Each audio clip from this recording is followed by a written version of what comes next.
On this episode of BOBscaping, we're back to look at this Winter Gem Boxwood that we trimmed naturally 4 years ago. It was July of 2018. Here we are back, so you can see it's got that natural growth that a lot of people like, as opposed to just shearing something like a cue ball. So, I mean, this really isn't rocket science. Just take your longer stems like this one, come down inside, shorten them up. Here's a longer one, come down inside the outline of the shrub, just inside it. Don't have to try to go even. It's better if it's a little bit below, like that. And you just spend some time on the shrub and just keep, I don't get, with trees it's one thing. If you're trimming branches, you always want to cut back to a side branch, to redirect the growth. But I mean, this is just basic cutting where you cut. Nothing fancy about it. So you just keep going over it, and you're basically reducing the size of it somewhat. But what we found over the years is natural pruning. Of course, if you're doing it commercially for someone, it takes longer, and therefore it's more expensive. And secondly, the shrubs are harder to hold back, hold back to a smaller size when you aren't shearing them. When you're natural trimming, you tend to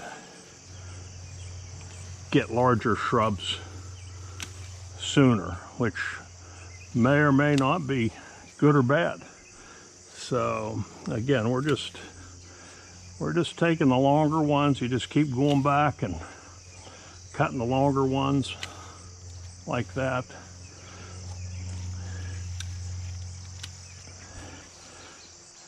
And shorten it up some.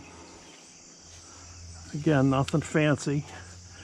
You do want to try to keep your lower branches the longest. You don't want the top branches to shade the bottom ones, because that's when a shrub will tend to thin out on the bottom.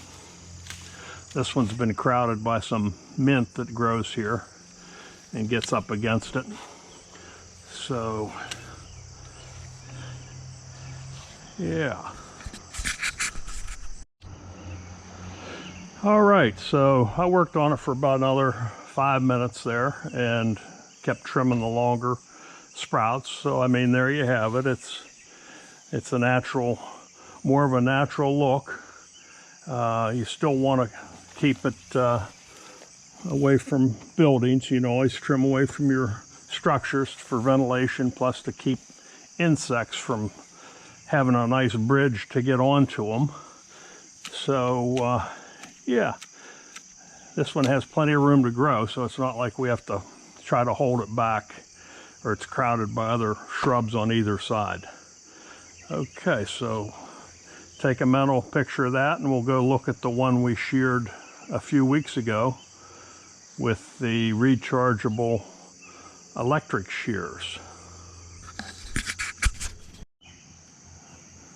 Okay, so here's the one we trimmed a few weeks ago with electric shears. You can see it has a certain amount of brown in it where it was cut. I'm not sure those new shears cut quite as cleanly as the former ones, as the Echo Power shears. So, if leaves get chewed part way, they tend to turn brown. But some of this could be natural as well. So the other thing is, anytime you're trimming this time of year, August, and it is starting to get kind of late for trimming, because you don't want to create any new growth that doesn't get hardened off for winter, just always look at a shrub first, study it for a little bit, make sure there's no bee activity, you know, stinging insects like hornets or wasp or whatever, you know, the ones that form paper nests. Because if they're in that shrub with a nest and you start to trim and move it, they're going to be right on you. All right, for this episode of BOBscaping, this is Bob.